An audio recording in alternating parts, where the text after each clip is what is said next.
Praise the Lord. Hallelujah. Praise the Lord.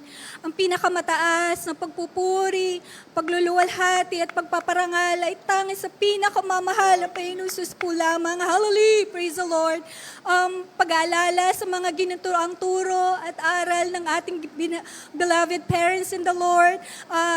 At pagbati po sa beloved family po, Albedo family, to all beloved preachers, beloved brethren, and to all beloved visitors. Hallelujah, praise the Lord. Nagpupuri ako, nagpapasalamat sa pinakamamahal na Panginoon Jesus sa ganito ang araw na ito. Hindi ko po inaasahan magpasalamat sa pinakamamahal na Panginoon Jesus. Hallelujah. Nagpapasalamat po ako sa pinakamamahal na Panginoong Jesus. Last year po, 2025, mga minamahal, naranasan ko po na nagkaroon po ako ng bleeding, mga minamahal. Normal naman po yung monthly period ko, pero dumating po sa time na hindi na po siya humihinto, mga minamahal. Bleeding po siya ng bleeding. Hallelujah, praise the Lord. Inabot po yan, mga minamahal, ng 4 to 5 months, mga minamahal. Hallelujah. Patuloy na humihingi ako ng habag sa pinakamamahal na Panginoon Jesus that time. Siyempre po, bilang isang tao, nagpa-check up lang po ako kung ano po ang meron sa akin, kung gusto ko lang pong malaman o ma-confirm kung anong meron sa akin, kung bakit nagkakaroon ako ng bleeding, mga minamahal. And na-diagnose po ako, mga minamahal, na nagkaroon po ako ng 3 myoma. Kaya po pala ako nagbe-bleed. Ang ginawa ko po sa unang dalangin ng ginagalang mahal na Pastor Bullis Almeida, hallelujah. Nagtumils po ako, mga minamahal.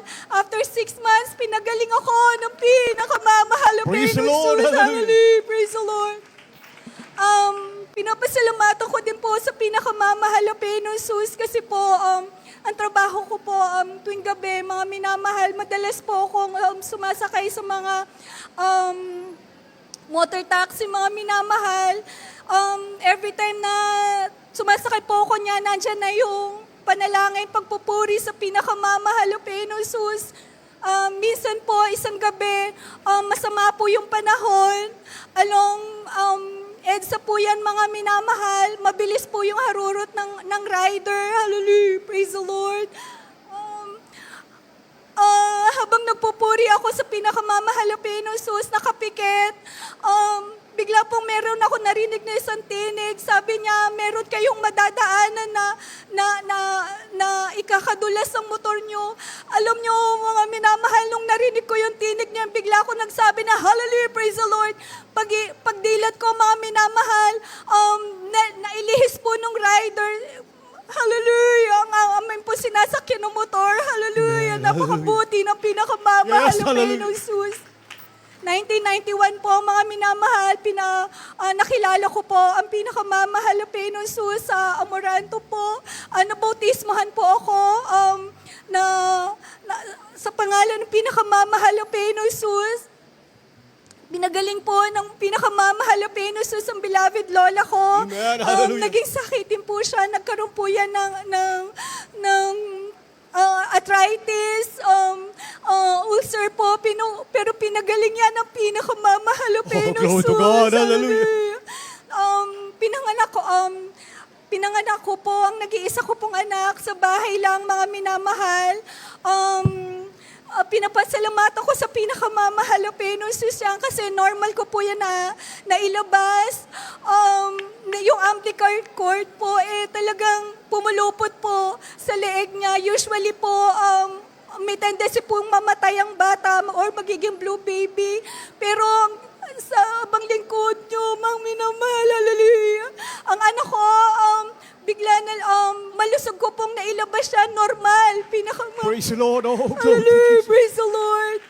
Alam niyo po, hindi po mahirap po ang magtrabaho tuwing gabi. Pero alam niyo po yun, mga minamahal, na dyan ang magdamag na pag-iingat ng pinakamamahal na Panginoon Jesus. Dumating po yung time na nahimatay ako sa opisina. Hindi po, wala pong kaalam-alam. Pero na lang po akong nahimatay na hindi ko rin po alam. 6 na kalalakihan po, mga kasama ko po, dinala ako sa clinic. Wala akong lakas, wala po lahat. Ang nagfa-function lang po yung utak ko, mga minamahal. Since na nagfa-function po yung utak ko, nagpupuri ako, nagsisisi sa pinakamamahal na Pinosus. Alam niyo, sabi ng tinig sa akin, anak, hindi kita bababayaan. Hindi Amen, kita Lord. pahintulutan, Lord, Jesus, dadalhin sa hallelujah. ER. Kasi po, mga minamahal, wala pong doktor, parang po mag-check sa akin kung anong pong kalagayan meron ako.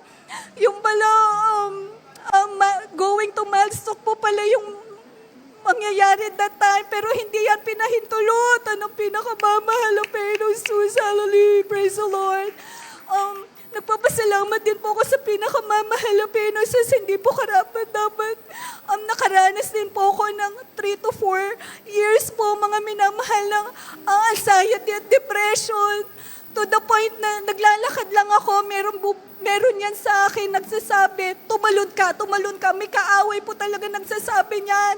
10 years ago, 11 years ago, pero nandiyan ang habag ng pinakamamahal na Pinosus. Patuloy na dumadalo ko, nagpupuri, pinagaling niya ako ng pinakamamahal na Pinosus. Alam niyo po, mga minamahal, may kasama ako na ganyan. Lately lang po, anxiety, inuumpog niya po yung ulo niya sa pader na hindi niya alam. Ate Ann, hindi ko alam ang gagawin ko. Sabi ko, mapapalad pala mga taga-Jesus Miracle Crusade. That's right, hallelujah. Nandiyan ang habag ng pinakamamahal na Pinosus po sa ating lahat. Hallelujah, praise the Lord. Hanggang dito na lang po, mga minamahal. Ang kapurihan, kaluwalhatian, kadakalan ay tangis sa pinakamamahal na Pinosus po lamang. Hallelujah.